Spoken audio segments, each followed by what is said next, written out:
اب آ رہی ہے قرآن پاک میں وہ اہم ترین آیت جس کو بنیاد بنا کر ہمارے اسلاف نے اجماع کے حجت ہونے کو بھی دلیل کے طور پر اس آیت سے اخذ کیا ہے انڈائریکٹلی، اور ڈائریکٹلی احادیث بھی موجود ہیں، وہ انشاءاللہ اس کانٹیکسٹ میں بیان کر دوں گا. وَمَن يُشَاقِقِ الرَّسُولَ مِن بَعْدِ مَا تَبَيَّنَ لَهُ الْهُدَى، جو کوئی بھی رسول اللہ صلی اللہ علیہ وسلم کی مخالفت کرے اس کے بعد کہ اس کے پاس ہدایت کی بات آ چکی ہے، یعنی نبی صلی اللہ علیہ وسلم کو اللہ تعالیٰ نے وحی کے ذریعے جو باتیں ارشاد فرمائیں وہ اس تک پہنچ چکی ہیں، اس کے باوجود کوئی کتاب و سنت کی مخالفت کرتا ہے، وَيَتَّبِعْ غَيْرَ سَبِيلِ الْمُؤْمِنِينَ، اور اس راستے پر چلتا ہے جو مومنین کا راستہ نہیں ہے. تو تعویل خاص کے اعتبار سے تو پرٹیکولر یہ صحابہ کرام علیہم رضوان کے بارے میں ہے کہ مومنین کا راستہ اختیار کرنا ہے، جو رسول اللہ صلی اللہ علیہ وسلم کی مخالفت کرے اور مومنین کی راہ چھوڑ دے، یعنی جس پر صحابہ کا اجماع ہو چکا ہے یا قیامت تک اہل حق جس پر اجماع کرتے رہیں گے تعویل عام کے اعتبار سے، اس راستے کو جو چھوڑ دے گا نولیہ ما تولا، تو ہم اسے پھیر دیں گے پھر وہ جس گمراہی میں پھرنے کے لیے خود تیار ہوا ہوا ہے، والعیاذ باللہ. اور یہ تو دنیا میں ہوگا، اور قیامت میں وَنُصْلِيهِ جہنم، اور اسے ڈال دیں گے جہنم میں، وَسَاءَتْ مَصِيرًا، اور یہ بہت بری جگہ ہے پلٹنے کی کہ کوئی جہنم میں جا کر پلٹے، والعیاذ باللہ تعالی. تو اس آیت سے تقلید ثابت نہیں ہوتی ہے، تقلید ہوتی تو ایک شخصیت کی بات ہوتی، اور وہ ایک شخصیت کی بات یہاں ہو رہی ہے نبی صلی اللہ علیہ وسلم، ان کی اتباع. ان کی بھی تقلید کا لفظ نہیں، تقلید ایک نٹوریس ورڈ ہے کہ اندھا دھن پیروی کرنا، اور ہم نبی صلی اللہ علیہ وسلم کی اندھا دھن پیروی نہیں کرتے، پوری علی وجہ بصیرت کرتے ہیں.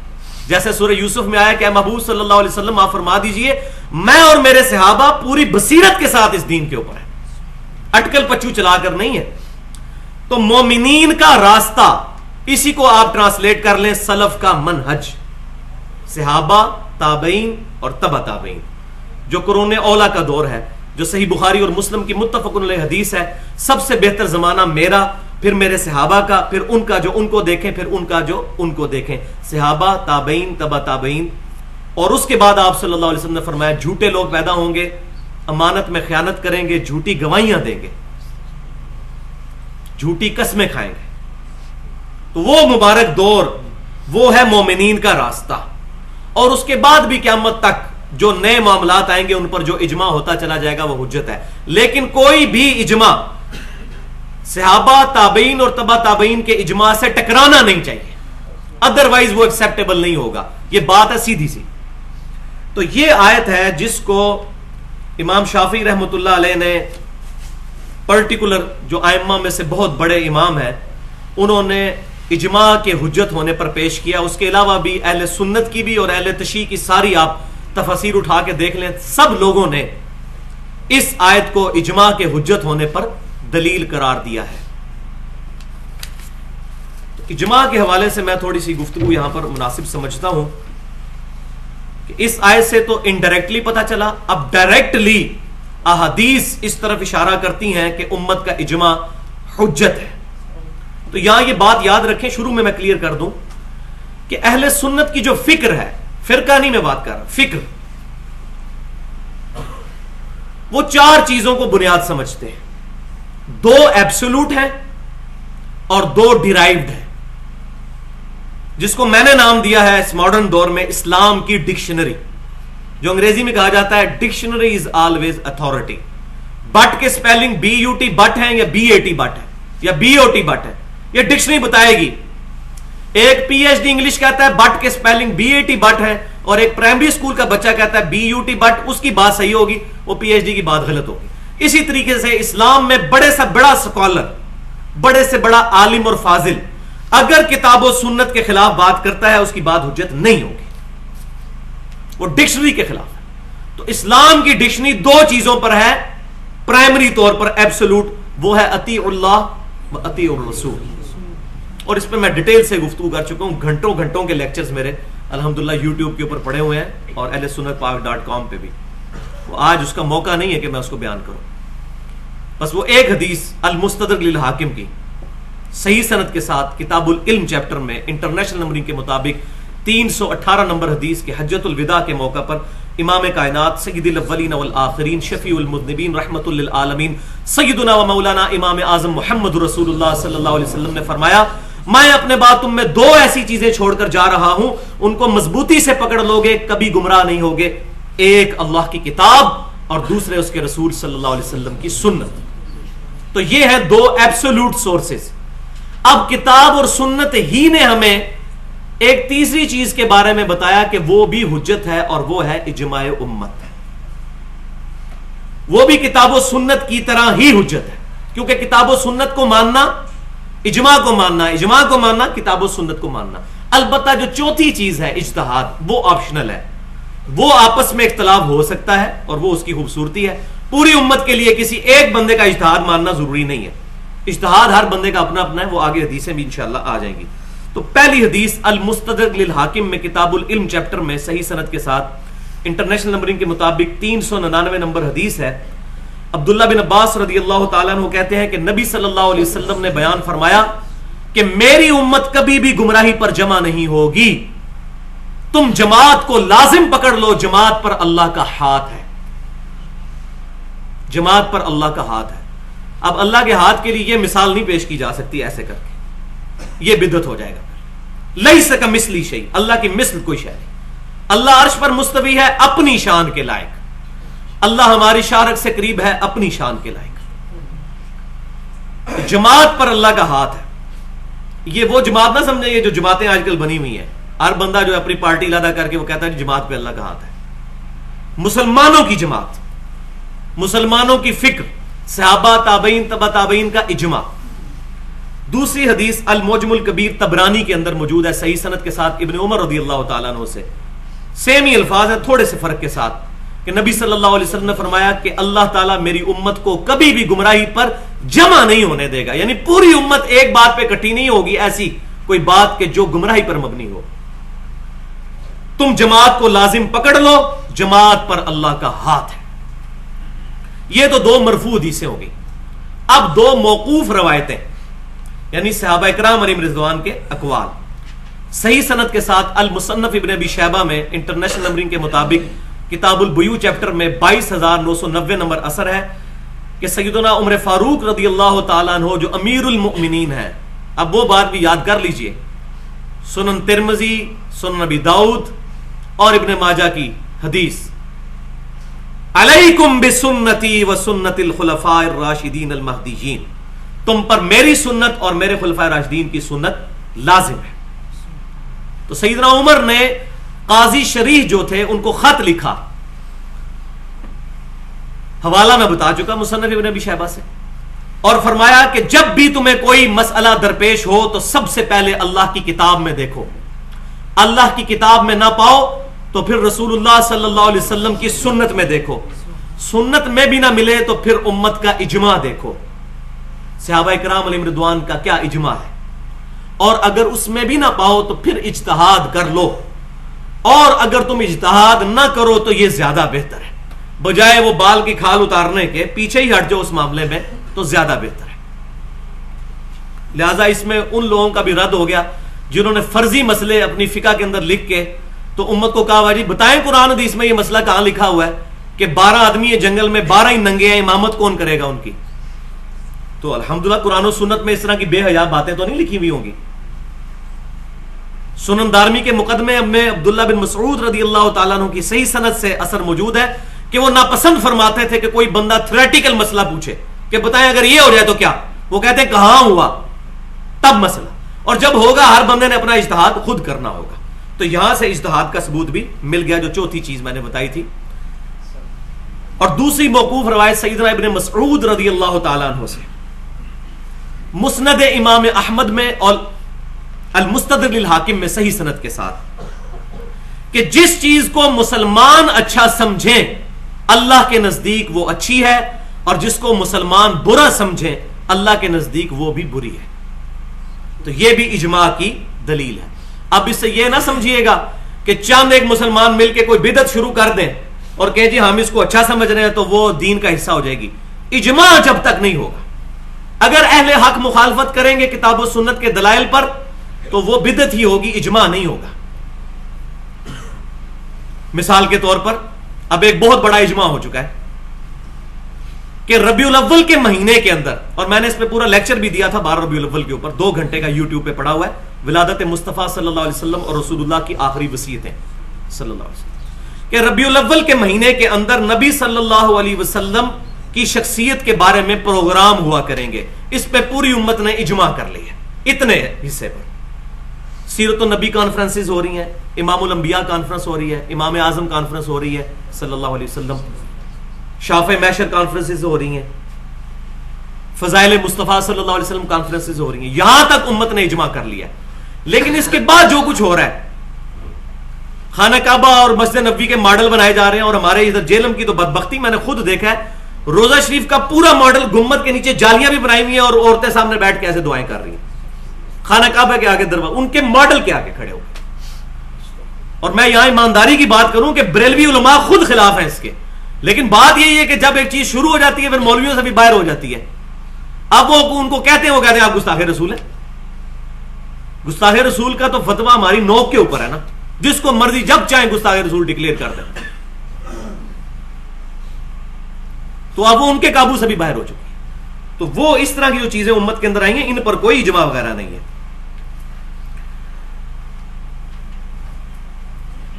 اب 3 پوائنٹ میں نے اس میں ایڈریس کرنے ہیں. پہلا تو میں ایڈریس کر چکا ہوں, اس کو دوبارہ ریپیٹ کر دیتا ہوں کہ اسلام کی جو ڈکشنری ہے وہ 4 چیزوں پر ہے. اس میں سے 2 ایبسولوٹ ہیں, 2 ڈیرائیوڈ ہیں. ایبسولوٹ قرآن و سنت اور ڈیرائیوڈ اجماع اور اجتہاد. اور اس میں سے بھی اجماع کی جو پرائورٹی ہے وہ قرآن و سنت کے اندر ہی داخل ہے, اجتہاد الگ سے ہے. وہ پوری امت کے لیے کسی ایک بندے کا ماننا ضروری نہیں ہے. پوائنٹ نمبر 2 اس کے اندر یہ ہے کہ قرآن و سنت تو قیامت تک فکس رہیں گے, اجماع بھی فکس رہے گا. صحابہ تابعین تبع تابعین کے اجماع کو آج کوئی نہیں بدل سکتا, سیدھی سی بات ہے. البتہ اجتہاد والے جو معاملات ہیں وہ وقت کے ساتھ ساتھ چیزیں سمجھ آنا شروع ہوتی ہیں تو لوگ اجتہاد کرتے ہیں اس کے اوپر. ہر زمانے میں لوگ کریں گے, اجماع بھی ہر زمانے میں ہوگا, لیکن کوئی ایسا اجماع ہم قبول نہیں کریں گے جو صحابہ تابعین اور تبع تابعین سے ٹکراتا ہوگا. یہ میں نے پہلے بتا دیا کہ پہلے 300 سال کی گارنٹی پروفٹ نے خود دی ہے صلی اللہ علیہ وآلہ وسلم.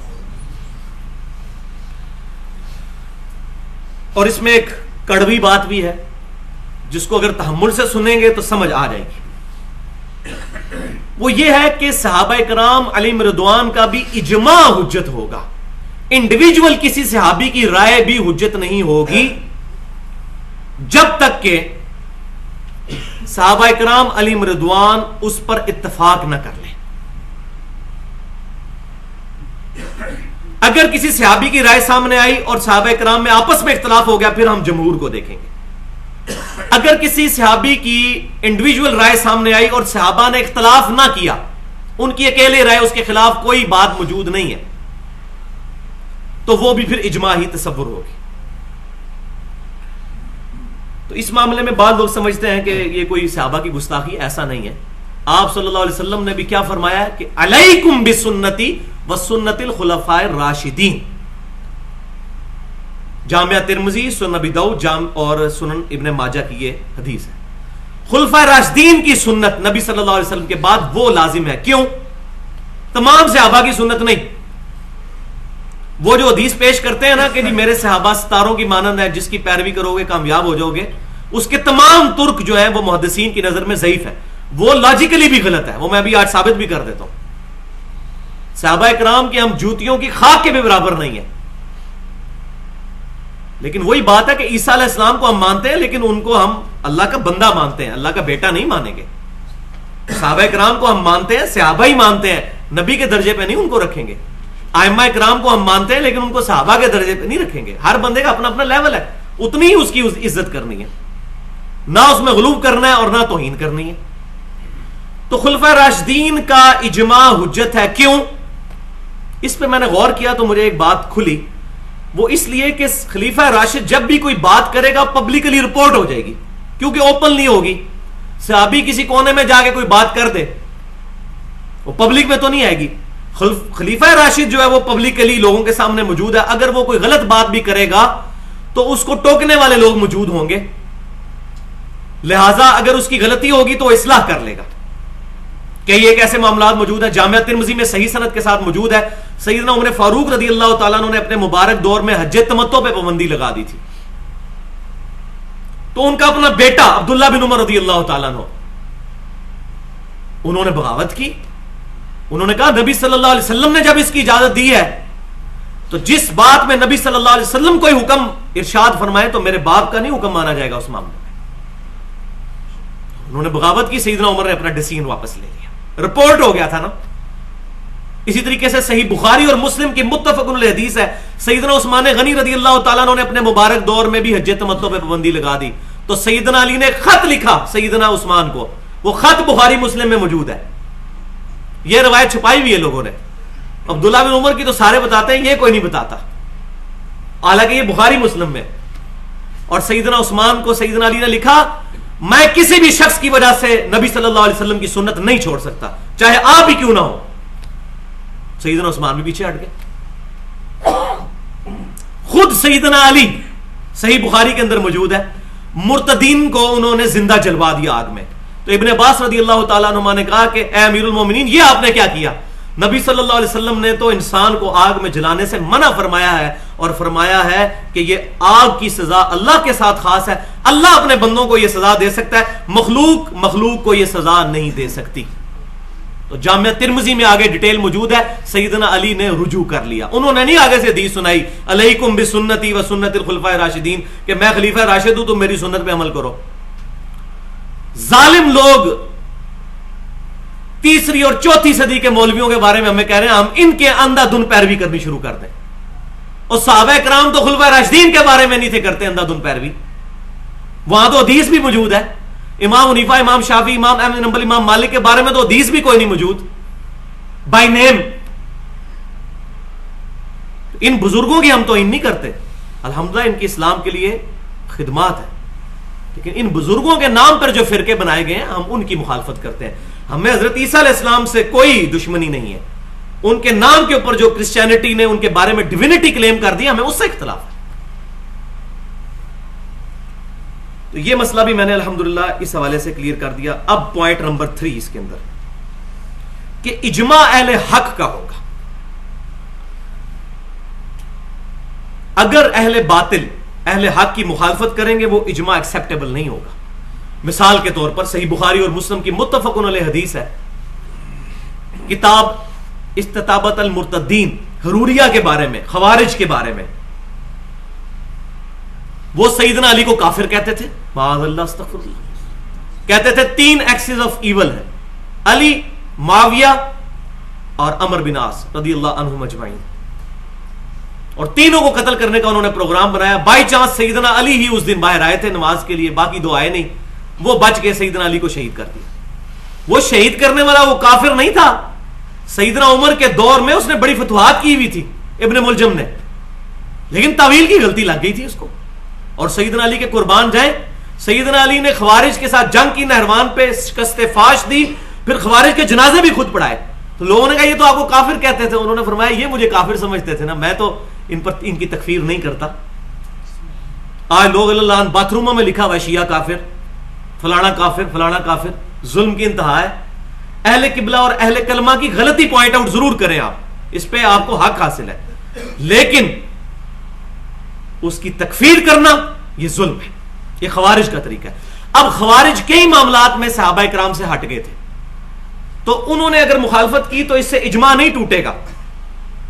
منکرین زکات نے سیدنا ابوبکر صدیق رضی اللہ تعالیٰ عنہ اور صحابہ کے ساتھ مخالفت کی تو اس سے امت کا اجماع نہیں ٹوٹے گا. ہے تو مسلمان ہی تھے نا وہ, جن کے خلاف سیدنا ابوبکر نے رضی اللہ تعالیٰ عنہ نے جو ہے وہ ان کے ساتھ قتال کیا, تو اجماع نہیں ٹوٹے گا معتزلہ سے, روافض سے یا خوارج کے ساتھ, ان کی وجہ سے اجماع نہیں ٹوٹے گا اہل حق کا. اب آپ کو وہ حدیث سمجھ آئے گی. وہ حدیث پوری اس طرح ہے جامعہ ترمذی اور سنن ابی داؤد اور سنن ابن ماجہ کے اندر کہ آپ صلی اللہ علیہ وسلم نے ایک بلیغ خطبہ دیا, اور صحابہ کہتے ہیں کہ ہم سب لوگ اشک بار ہو گئے, اور ہمیں یہ یقین ہو گیا کہ آپ صلی اللہ علیہ وسلم کوئی ہم سے الوداعی گفتگو کر رہے ہیں اور فرمایا میرے بعد تم بہت فتنے دیکھو گے. اس وقت علیکم بسنتی و سنت الخلفاء الراشدین المہدیین، میری سنت اور میرے خلفاء راشدین کی سنت کو لازم پکڑ لینا. بڑے اختلاف تم دیکھو گے. الحمدللہ جب بھی اختلاف ہوا ہے ہم خلفاء راشدین کے ساتھ ہیں، چاہے منکرین زکات والا معاملہ ہو، ہم سیدنا ابوبکر صدیق رضی اللہ تعالیٰ عنہ کے ساتھ ہیں. سیدنا عثمان کے دور کے اندر ان مسلمانوں کا خروج سیدنا عثمان کے خلاف اجتہادی غلطی کی وجہ سے ہو، باغیوں کا، ہم ان کو کافر نہیں کہتے لیکن سیدنا عثمان کے ساتھ ہے. اسی طریقے سے سیدنا علی کے خلاف جو خوارج نے خروج کیا یا اجتہادی غلطی کی وجہ سے سیدہ عائشہ رضی اللہ تعالیٰ عنہ یا سیدنا معاویہ رضی اللہ تعالیٰ عنہ نے خروج کیا، ہم ان تمام معاملات کے اندر سیدنا علی کے ساتھ ہیں. اور اس میں ہمارا پورا ریسرچ پیپر بھی چھپ چکا ہوا ہے الحمدللہ. رافضیت، ناصبیت اور یزیدیت کا تحقیقی جائزہ. تو ہم علیکم بسنت و سنت الخلفاء الراشدین المہدیین ہیں، ان کے ساتھ ہیں الحمدللہ. اب اس ٹاپک کے آخر میں 17 مثالیں میں پیش کروں گا اجماع کی، جو کتاب و سنت سے ثابت نہیں، اجماع ہی اس کے لیے ایک دلیل ہے ہمارے پاس. 17 کا فگر میں نے اس لیے چوز کیا کہ دن رات میں فرض رکعتوں کی تعداد 17 ہے، اور 17 بھی پھر 2 حصوں میں ڈیوائیڈ ہے. 12 جو ہیں وہ پرانے مسائل ہیں اور 5 اس دور کے 14ویں اور 15ویں صدی کے اجماع ہیں، میں آپ کو بتاؤں گا انشاءاللہ. اور 12 اور 5 کی نسبتیں بھی موجود ہیں الحمدللہ. تو پہلی مثال اجماع کی وہ ہے، سیدنا علی رضی اللہ تعالیٰ عنہ نے جب 6 مہینے کے بعد سیدنا ابوبکر صدیق رضی اللہ تعالیٰ عنہ کی بیعت کر لی تو سیدنا ابوبکر صدیق رضی اللہ تعالیٰ عنہ کی خلافت کے اوپر اجماع ہو گیا صحابہ کا، سیدنا علی کے بیعت کرنے کے بعد. وہ پوری ڈیٹیل بخاری مسلم میں موجود ہے. اس میں دونوں طرف سے جو ہے وہ ایسے معاملات ہو گئے تھے. سیدنا ابوبکر نے بھی معذرت کی سیدنا علی سے، سیدنا علی نے بھی معذرت کی سیدنا ابوبکر سے. وہ ڈیٹیل ہے، وہ آج موضوع نہیں ہے. تو یہ پہلی مثال ہے اجماع کی، کیونکہ نبی صلی اللہ علیہ وسلم نے اپنا خلیفہ کسی کو نہیں بنایا، آپ نے تو قرآن کو بنایا تھا. صحیح بخاری اور مسلم کی متفق علیہ حدیث ہے. صحیح بخاری میں کتاب المغازی چیپٹر میں انٹرنیشنل نمبرنگ کے مطابق 4460 نمبر حدیث، نبی صلی اللہ علیہ وسلم کے وفات کے چیپٹر میں کہ عبداللہ بن ابی اوفا رضی اللہ تعالیٰ عنہ سے طلحہ رحمۃ اللہ علیہ نے پوچھا کیا رسول اللہ صلی اللہ علیہ وسلم نے اپنا وصی کسی کو بنایا تھا؟ تو انہوں نے کیٹاگوریکل ڈینائی کیا کہ نہیں، البتہ آپ صلی اللہ علیہ وسلم نے ہمیں اللہ کی کتاب پر چلتے رہنے کی وصیت فرمائی تھی. تو یہ ہے وصی، کیونکہ آپ صلی اللہ علیہ وسلم کا وصی قیامت تک کے لیے ہونا چاہیے. ادروائز تو آپ صلی اللہ علیہ وسلم کا اگر وصی پرسنالٹیز ہوں گی تو وقت کے ساتھ ساتھ ختم ہوتی چلی جائیں گی. تو یہ ہے وصی کتاب اللہ. تو صحابہ کا اجماع، یہ پہلا اجماع ہوا سیدنا ابوبکر صدیق رضی اللہ تعالیٰ عنہ کی خلافت کے اوپر. دوسرا اجماع اسی کانٹیکسٹ میں اس کو آپ شامل کر لیں کہ اس پہ بھی اجماع ہے کہ خلافت راشدہ 30 سال تک ہے، وہ حدیث بھی موجود ہے. اس کے بعد ملوکیت ہے، خلافت راشدہ نہیں ہے. دوسرا اجماع ہے قرآن پاک کو کتابی شکل میں ایک جگہ پر لے کر آنا. اس کا آغاز کیا سیدنا ابوبکر صدیق رضی اللہ تعالیٰ عنہ نے، اور اس کا کنکلوژن ہوا پھر سیدنا عثمان رضی اللہ تعالیٰ عنہ کے مبارک دور کے اندر، مصحف عثمانی. یہ دوسرا اجماع. تیسرا اجماع کہ صحابہ کی مرسل روایتیں حجت ہیں. مرسل کہتے ہیں عربی میں چھوٹا ہوا، جس کا واسطہ چھوٹا ہوا ہو. یعنی اگر صحابی نبی صلی اللہ علیہ وسلم کو کوٹ کیے بغیر اپنے ریفرنس سے کوئی بات ان کے پہنچے کہ سیدنا ابوبکر نے فرمایا یا سیدنا عمر نے فرمایا، اور نبی صلی اللہ علیہ وسلم کو مینشن نہ کریں، تو وہ بھی حجت ہوگی تا وقت ہے کہ اس میں اختلاف نہ آ جائے. اختلاف آ جائے گا تو پھر حجت نہیں رہے گی. چوتھا اجماع قرآن پاک پہ اعراب لگانا. یہ صحابہ کے اینڈ دور میں ولید بن عبد الملک کے حکم سے حجاج بن یوسف ظالم اور فاسق شخص کی ذمہ داری لگائی اس نے. اس وقت ظاہر ہے کہ وہی تھا، رسپانسبلٹی اس کی لگی، تو اس نے قرآن پاک پہ اعراب لگائے تاکہ جو نیو مسلمز ہیں جو عربی نہیں جانتے ان کو قرآن پاک پڑھنے میں آسانی ہو. اس پر اجماع ہو گیا. پانچواں اجماع جو 30ویں صدی کے اندر آ کے ہوا ہے، یہ مسئلہ صحابہ تابعین تبا تابعین میں آپ کو نہیں ملے گا. وہ ہے کہ قرآن پاک غیر مخلوق ہے، اللہ کا کلام ہے، یہ حادث نہیں قدیم ہے. یہ معتزلہ کا فتنہ جب اٹھا، انہوں نے کہا قرآن اللہ نے پیدا کیا ہے، تو پھر اس کے خلاف امام اہل سنت امام احمد بن حنبل رحمۃ اللہ علیہ المتوفی 241 ہجری وہ کھڑے ہوئے الحمدللہ، اور حالانکہ اس وقت وہ اکیلے ہی تھے، باقی لوگ ان کے ساتھ اس طرح شامل نہیں ہوئے، مخالفت تو نہیں کی، لیکن وہ مجاہد بندہ اکیلا ڈٹا رہا، اور آج الحمدللہ پوری امت نے اجماع کیا ہے. کیا اہل سنت، کیا اہل تشیع. اور الحمدللہ ہماری خوش قسمتی ہے کہ قرآن پاک پہ بھی اجماع ہے. یہ جو مشہور ہے پبلک کے اندر کہ شیعہ کے کچھ 40 پارے ہیں، یہ سب جھوٹ ہے بھائی. یہی قرآن ایران سے بھی چھپ رہا ہے، یہ جو سعودی عرب سے چھپ رہا ہے، یہی مصحف، ایک ہی کاپی رائٹس ہیں. اور طلحہ یاسین نے جو لکھا ہوا ہے وہ ایران والوں نے بھی لیے ہوئے ہیں، سعودی عرب والوں نے. یہ پبلک کے اندر باتیں مشہور ہیں. وہ قرات کے اختلافات کو قرآن کی تعریف مانتے ہیں. قرات کا اختلاف تو ہماری بخاری کے اندر بھی موجود ہے، وہ ڈفرنٹ چیز ہے. قرآن پاک 7 قرات کے اندر نازل ہوا ہے، لیکن ہے یہی مصحف. لیکن ہمیں کبھی توفیق نہیں ہوگی کہ ہم کبھی شیعہ کے مکتبے سے قرآن کھول کے دیکھ ہی لیں کہ ان کا قرآن کیا ہے. اسی طریقے سے شیعہ کو پٹی پڑھائی ہوئی ہے کہ جی اہل سنت جو ہے یہ اہل بیت کو نہیں مانتے، معاذ اللہ استغفر اللہ. تو یہ مولویوں کے ہاتھ چڑھا ہوا ہے دین سارا، ایک دوسرے کے خلاف نفرتیں پھیلائی ہوئی ہیں. چھٹا اجماع جو ہے وہ تراویح کا پورا مہینہ جماعت کے ساتھ پڑھنا. نبی صلی اللہ علیہ وسلم سے ثابت نہیں، سیدنا ابوبکر صدیق سے ثابت نہیں، سیدنا عمر کے شروع کے دور میں ثابت نہیں ہے. ڈیٹیل کے ساتھ میں نے اس کو ایڈریس کیا رمضان والے اپنے لیکچر میں. جو 20 نمبر اختلافی مسئلہ موجود ہے اہل سنت پاک .com پہ، 20 تراویح والا، کہ 20 تراویح کے بارے میں کیا ہے معاملہ، تراویح کی اصل تعداد کتنی ہے، اور ارمین میں کیوں 20 تراویح ہوتی ہیں اور کیا مسئلہ ہے، اس کو میں نے ڈیٹیل سے اس میں ایڈریس کیا. تو تراویح پورا مہینہ جماعت کے ساتھ پڑھنا، اس پہ صحابہ کا اجماع ہوا ہے. لیکن یہ نہیں ہے کہ یہ فرض ہے یا واجب ہے، گھر بھی پڑھ سکتے ہیں. اجماع کی یہی خوبصورتی ہے، اجماع کبھی کتاب و سنت کے خلاف نہیں ہوگا. اگر یہ اجماع ہو جاتا نا معاذ اللہ استغفر اللہ کہ جس نے گھر پڑھی اس کی تراویح نہیں ہے، پھر ہم اس اجماع کو نہ مانتے. اور یہ کبھی نہیں ہوگا کہ اجماع جو ہے وہ کتاب و سنت کے خلاف ہو. یہ بعض لوگوں نے پکھنڈ مچایا ہوا ہے، وہ مناظروں کے اندر کہتے ہیں جی ہم اس اجماع کو نہیں مانتے جو کتاب و سنت کے خلاف ہو. یہ اسی طرح ہے جی ہم اس مچھلی کو نہیں مانتے جو ہوا میں رہتی ہو. مچھلی رہتی پانی میں، اجماع ہمیشہ ہوتا ہی کتاب و سنت کے حق میں. حضور گارنٹی دے رہے ہیں کبھی خلاف نہیں ہوگا. آپ کس طرح کہہ سکتے ہیں اجماع خلاف ہو جائے گا؟ آپ یہ ضرور کہہ سکتے ہیں کہ آپ یہ دعویٰ کریں کہ فلاں معاملے میں اجماع نہیں ہے، یہ آپ کو حق حاصل ہے، کوئی اختلافی قول لے آئیں. لیکن یہ نہیں ہے کہ جس پہ اتفاق ہو چکے آپ کہیں گے جی میں نہیں اس کو مانتا، کتاب و سنت میں نہیں لکھا ہوا. جیسا کہ بعض غیر مقلدین کرتے ہیں. غیر مقلد اور اصحاب الحدیث یا اہل سنت میں فرق ہے. ہم نہ غیر مقلد ہیں اور نہ مقلد ہیں معاذ اللہ. ہم قرآن پاک کو اور سنت کو صحابہ تابعین تبع تابعین سلف کے منہج کے اوپر مانتے ہیں.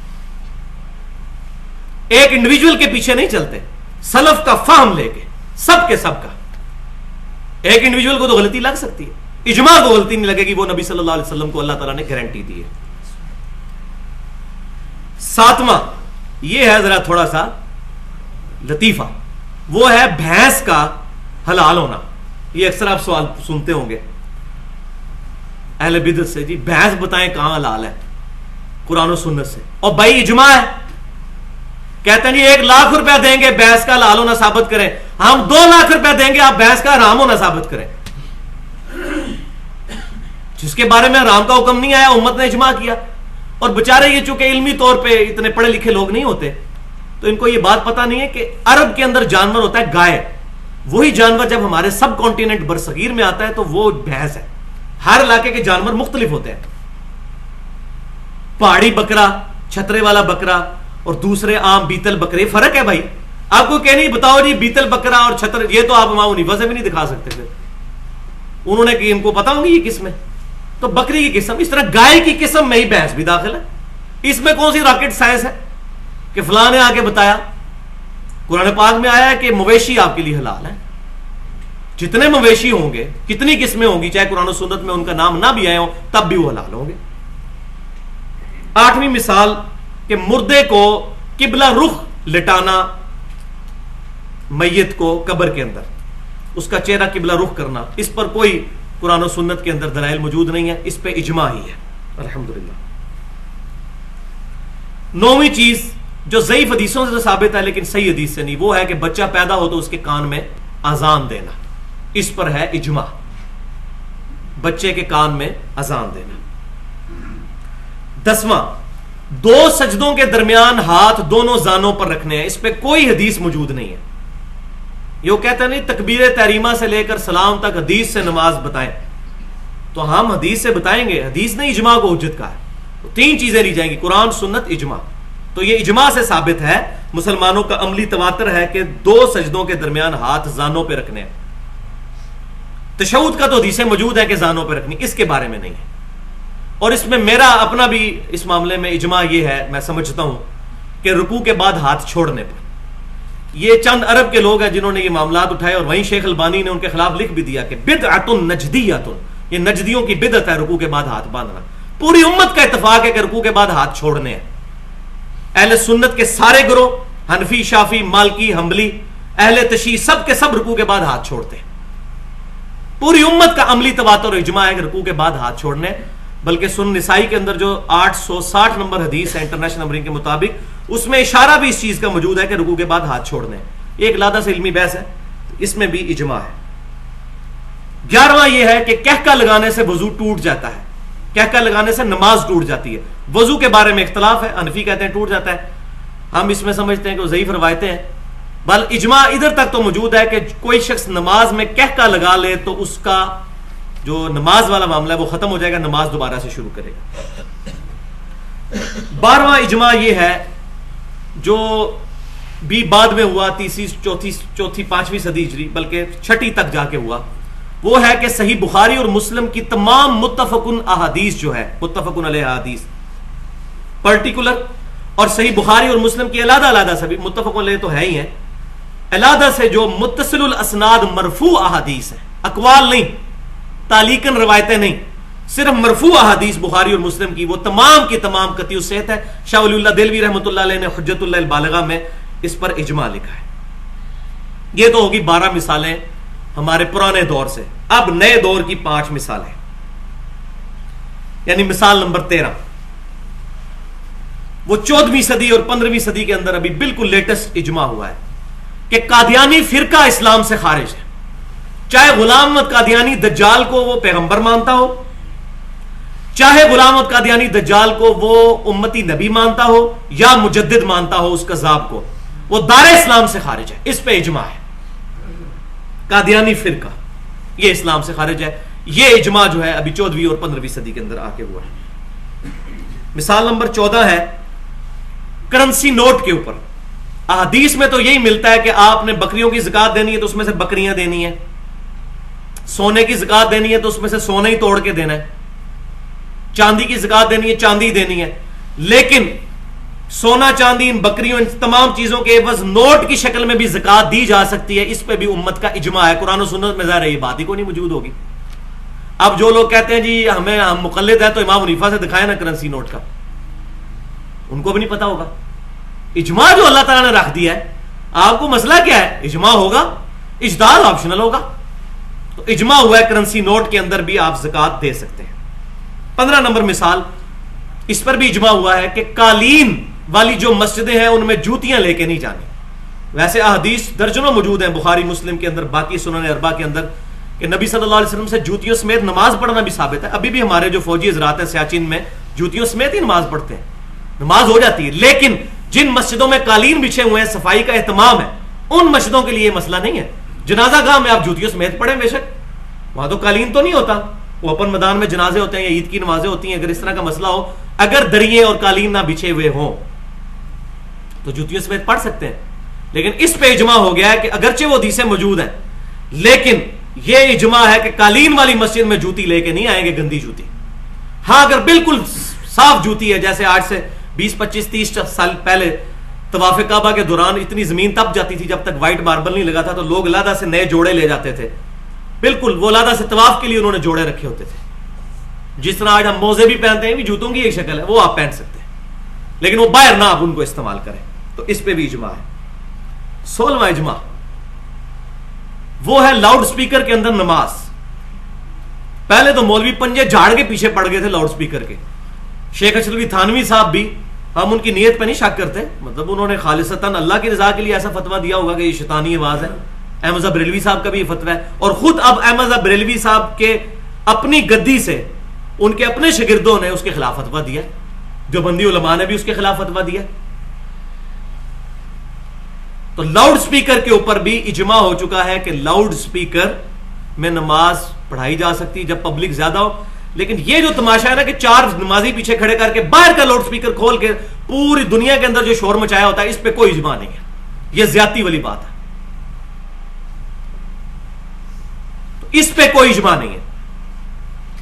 17واں اور آخری اجماع. ہاں جی، اب دل تھام لے آؤ، یہ میں نے آخر میں رکھا ہوا تھا اور انشاءاللہ اجماع ہو چکا ہے اس پہ. جو لوگ پہلے بڑے فتوے لگاتے تھے نا، اب وہ ہٹتے ہی نہیں ٹی وی کے آگے سے. اور وہ ہے کہ ویڈیو فلم بنانا یہ جائز ہے. ویڈیو فلم، تصویر کی نہیں بات کر رہا، ویڈیو فلم کی بات کر رہا. تصویر کے اوپر ابھی سخت اختلاف موجود ہے کہ جو سٹل تصویر ہوتی ہے، لیکن جو موونگ ہے اس کے اوپر الحمدللہ اجماع ہو چکا ہے امت کا. آج کی تاریخ کے اندر تمام علماء، ایون الیاس قادری صاحب جنہوں نے پوری پوری کتابیں لکھی، ٹی وی کی تباہ کاریاں، پورے پورے درس دیے لوگوں کے، ہاکے مروا کے انہوں نے ٹی وی توڑوائے، لیکن میں ان کو داد دیتا ہوں کہ انہوں نے الحمدللہ جب اس معاملے میں رجوع کیا، پھر انہوں نے ریٹن فارم کے اندر اپنا رجوع لکھا اور 40 کے قریب علماء بریلوی سے فتوے لیے کہ میرا موقف پہلے غلط تھا، میں رجوع کرتا ہوں. اسی طریقے سے کچھ اور لوگ بھی ہیں جنہوں نے ٹی وی کے معاملے میں، ویڈیو کے معاملے میں غلو کیا. اب ان کے بارے میں یہی کہوں گا کہ آج سے پہلے مجھے یاد ہے ڈاکٹر ذاکر نائک کے بارے میں مطلب بڑے عجیب و غریب فتوے آنے شروع ہو گئے. جی یہ تو جناب حرام کام کر رہا ہے، ویڈیو بنوا رہا ہے. اب میں نام نہیں لیتا ان مولویوں کے کیونکہ ان کو برا لگ جائے گا. اب وہ ٹی وی پہ بیٹھے ہوتے ہیں آ کے. ایک زمانہ تھا کہ پیٹھ کے پیچھے کیمرہ رکھ کے وہ اپنے انٹرویو ریکارڈ کرواتے تھے، اب سامنے رکھ کے کرواتے ہیں. لیکن مجھے ان پہ دکھ ہے کہ انہوں نے ابھی تک اعلانیہ توبہ نہیں کی اپنے اس گناہ سے جو انہوں نے اہل سنت کے علماء کے اوپر حرام کاری کے فتوے لگائے تھے پہلے.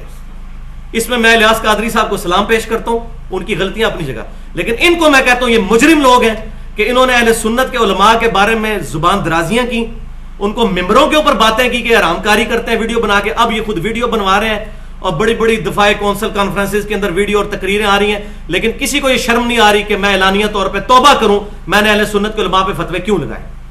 توبہ کریں ریٹن میں. اعلانیہ گناہ کی توبہ اعلانیہ ہوگی. تو اگر یہ بات وہاں تک پہنچے ان کو بتائیں کہ آپ کا یہ جرم معاف نہیں ہوا، جو کچھ آپ نے اہل سنت کے علماء کی بدنامی کی، اصحاب الحدیث کی، کتاب و سنت کے منہج کے ماننے والے لوگوں کی، اب شرم کریں اور اس پہ اعلانیہ توبہ کریں. تو یہ ہو گیا ہمارا اجماع والا ٹاپک، الحمدللہ اس کانٹیکسٹ میں کور ہو گیا. اللہ ہی کرے سیدھا. اور ایک امید کی کرن ہے کہ وہ امام مہدی جب آئے تو تب معاملہ کوئی اجماع ہو جائے. امام مہدی پہ بھی اجماع ہوگا. یہ بھی آپ ایک اور اجماع بھی سن لیں جو بھی ہونا ہے، میں پہلے ہی آپ کو بتا دوں اجماع ہونا ہے امام مہدی کے اوپر. پہلے تو یہ ہوا ہے اجماع کہ امام مہدی نے آنا ہے. نزول عیسیٰ پہ بھی اجماع ہے الحمدللہ.